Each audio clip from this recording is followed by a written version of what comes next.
अस्सलामुअलैकुम रहमतुल्लाहि वबरकातुहू। नाज़रीन, मैं हुमेरा अमरीन AB न्यूज़ उर्दू में आप सबका एक बार फिर दिल की अमीर गहराइयों से इस्तकबाल करती हूँ। आइए नज़र डालते हैं सबसे पहले आज की अहम सुर्खियों पर।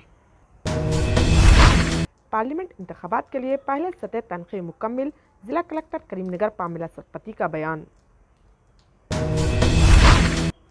गुरुकुला PGT मैथ्स में रैंक हासिल करने पर शगुफ्ता समीन को the Muslim educational society Karimnagar और Telangana state Urdu trained teachers association ने मुबारकबाद पेश की। अपोजिशन की आवाज़ को रियासत में दबाया जा रहा है। कोमट रेड्डी वेंकट रेड्डी के मुतनाज़िया बयान को असम्बली रिकॉर्ड से हज़फ करने का मुतालिबा।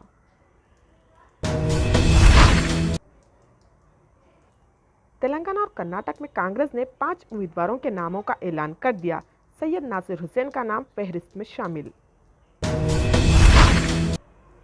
उत्तर प्रदेश पुलिस ने हलाल काउंसिल के 4 ओहदेदारों को गिरफ्तार कर लिया। सोनिया गांधी ने राजस्थान से राज्यसभा के लिए पर्चे नामजदगी दाखिल की। अब बढ़ते हैं तफसीली खबरों की जानिब।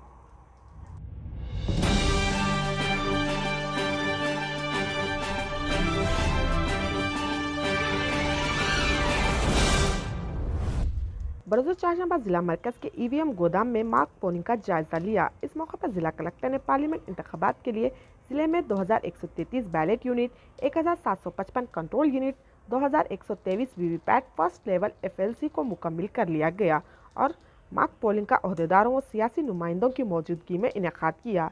इस मौके पर additional collector revenue Lakshmi Kiran, special deputy collector P Sadanand, BSP party के नुमाइंदे अनिल कुमार, BJP के नुमाइंदे सत्यानारायण रेड्डी, कांग्रेस के नुमाइंदे M मोहन, BRS नुमाइंदे श्रीनिवास, तेलुगु देशम के नुमाइंदे आज्ञा व दीगर ने शिरकत की।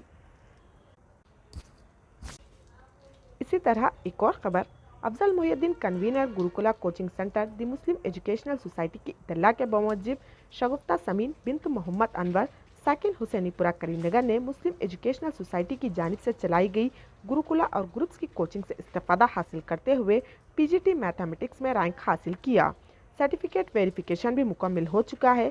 अनकरीब अपॉइंटमेंट आर्डर भी आएगा। जैसा ही इत्तला मिलने पर बजरिए फ़ोन इंजीनियर मोहम्मद मुजफ्फरुद्दीन, अहमद शबीर, सदर Muslim educational society, Mirza Ahmed Baig, doctor Mohammed Salimuddin, नायब सदूर सोसाइटी जनाब Sheikh Abubakar Khalid, general secretary society ने मुबारकबाद पेश की और सरवर शाह बियाबानी, सरपरस्त coaching centre Muslim educational society, Afzal Mohiuddin convener coaching centre, Hafiz Abdul Majeed Ishtiaq, मोतमिद Telangana state Urdu trained teachers association, Izhar Hussain lecturer arts college Karimnagar ने घर पहुंचकर मुबारकबाद देते हुए शाल पोशी फरमाई। तमाम नताइज आने के बाद मुस्लिम एजुकेशनल सोसाइटी की जानिब से एक तहनीती प्रोग्राम का इनेकाद भी किया जाएगा। इसी तरह एक और खबर, रुकन assembly Jangaon doctor P Rajeshwar Reddy ने कल रियासती हुकूमत की शदीद मजम्मत करते हुए इल्जाम आयद किया कि దానికి ఎదురుగా ఏదైతే అమరవీరుల స్తూపానికి మరియు సెక్రటేరియట్కి మధ్యలో ఉన్న జాగాలో మేము నిర్ణయించిన విధంగా తెలంగాణ ప్రజలు వాంఛించిన విధంగా ఆ విగ్రహాన్ని పెట్టాలి, ఖచ్చితంగా దాన్ని విరమించుకోవాలి, రాజీవ్ గాంధీ విగ్రహాన్ని విరమించుకోవాలని చెప్పేసి మేము కోరుతూ ఇవాళ ముళ్ళ కంచెలు తీసేయడం అని ఇక్కడ సభ్యులకు కూడా ముళ్ళ కంచెలు వేసిండ్రు. అసెంబ్లీ ఎదురుగా 3 రెట్ల కంచెలు వేసిండ్రు. 1000 మంది పోలీసులు ఉన్నది 3000 మంది పోలీసులు పెట్టిండ్రు. అనేక మంది మార్షల్స్ తోని ఇవాళ పోలీస్ వ్యవస్థతోని 3 రెట్లు పెంచి ఇవాళ ఏదో పరిపాలన చేద్దాం అనుకుంటున్నారు. ఇక్కడ ప్రజా పాలన, ముళ్ళ కంచెల పాలన, పోలీసుల పాలన, ఇవాళ వాళ్ళ యొక్క అహంకార పాలన, దీన్ని నశిస్తూ ఖచ్చితంగా రేపు కానీ ఎప్పుడు కానీ స్పీకర్ గారు గుర్తించాలి. మా మాట వినడానికి మా యొక్క వాయిస్ పోవడానికి అవకాశం ఇవ్వాలని చెప్పి కోరుతూ, కనీసం ఇక్కడ మాది పోవడానికి కూడా ఇవ్వలేదు కాబట్టి దాన్ని ఖండిస్తూ జై తెలంగాణ करने का भी मुतालबा किया। इसी तरह एक और खबर, ऑल इंडिया कांग्रेस कमेटी ने तेलंगाना से राज्यसभा के 2 उम्मीदवारों का ऐलान किया है। AICC ने रेणुका चौधरी और अनिल कुमार यादव को अपना उम्मीदवार बनाया है। अनिल कुमार यादव साबिक MP अंजन कुमार यादव के फर्जंद थे। कांग्रेस ने नौजवान रहनुमा अनिल कुमार यादव को मौका दिया। अनिल कुमार यादव का नाम सामने आने के बाद कांग्रेस के कुछ रहनुमाओं ने हैरत का इजहार किया। उन्होंने इसे गैर मुतवक्का करार दिया। अनिल कुमार यादव ने तेलंगाना से उम्मीदवार के तौर पर इनके नाम का ऐलान करने पर कांग्रेस हाईकमान का शुक्रिया अदा किया। उन्होंने कहा कि राहुल गांधी नौजवानों को सियासत में आगे बढ़ाने के लिए कोशां है। वहीं कांग्रेस क़यादत ने अजय माकिन, सैयद नासिर हुसैन और चंद्रशेखर को कर्नाटक से राज्यसभा के उम्मीदवार के तौर पर मुंतखब किया है। इसी तरह एक और खबर, Uttar Pradesh STF खुसूसी task force ने हलाल काउंसिल ऑफ इंडिया मुंबई के 4 ओहदेदारों को गिरफ्तार कर लिया। पुलिस ने काउंसिल के सदर, जनरल सेक्रेटरी और खजांची को हलाल सर्टिफिकेशन के नाम पर मुबैना तौर पर पैसे बटोरने के इल्ज़ाम में गिरफ्तार किया। गिरफ्तार शुदा अफराद की शिनाख्त मौलाना मुदस्सिर, हबीब यूसुफ पटेल, मोहम्मद अनवर खान और मोहम्मद ताहिर के तौर पर की गई।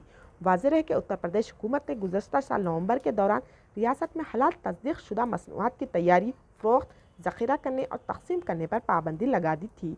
पाबंदी के बाद लखनऊ में कुछ तंजीमों, प्रोडक्शन कंपनियों, इनके मालिकान और मैनेजर्स के साथ साथ दीगर नामालूम अफराद के खिलाफ मुकदमा दर्ज किया गया था, जिन पर हलाल सर्टिफिकेशन के नाम पर गैर ज़रूरी तौर पर पैसे बटोरने, मजहब के नाम पर दुश्मनी को बढ़ावा देने और मुख्तलिफ फंडिंग करने का इल्ज़ाम आयद किया गया था। वहीं दूसरी तरफ अदालत उज़्मा ने हलाल इंडिया और जमीयतुल उलमा महाराष्ट्र के ओहदेदारों के खिलाफ कार्रवाई पर उबूरी रोक लगा दी थी। सुप्रीम कोर्ट ने गुज़िश्ता माह जमीयत उलमा हिंद हलाल ट्रस्ट के सरबराह महमूद मदनी और दीगर ओहदेदारों के खिलाफ किसी भी कार्रवाई से तहफ़्फ़ुज़ फराहम किया था। इसी तरह एक और खबर, AICC की रहनुमा सोनिया गांधी ने कल राजस्थान से राज्यसभा के लिए पर्चे नामजदगी दाखिल की। सोनिया गांधी को राज्यसभा भेजने के लिए राजस्थान में कांग्रेस के पास माकूल ताकत है। नामजदगी दाखिल करते वक्त सोनिया गांधी के साथ राहुल गांधी, प्रियंका गांधी, अशोक गहलोत और गोविंद सिंह भी मौजूद थे। लोकसभा के लिए 5 बार मुंतखब होने के बाद अब सोनिया गांधी ने पहली बार राज्यसभा के लिए अपना पर्चा नामजदगी दाखिल की है। राजस्थान में 3 राज्यसभा की नशिस्तों में से कांग्रेस एक नशिस्त पर आसानी से जीत सकती है। राज्यसभा के लिए नामजदगी दाखिल करने की आखिरी तारीख 15 फरवरी है। राज्यसभा के इंतखाबात 27 फरवरी को होंगे। कांग्रेस पार्टी की सदर बनने के बाद सोनिया गांधी ने पहली बार 1999 में रुकन पार्लियामेंट के तौर पर मुंतखब हुई थी। आखिर में हम इस उम्मीद से आपसे विदा लेते हैं कि इंशाअल्लाह कल फिर मुलाकात होगी।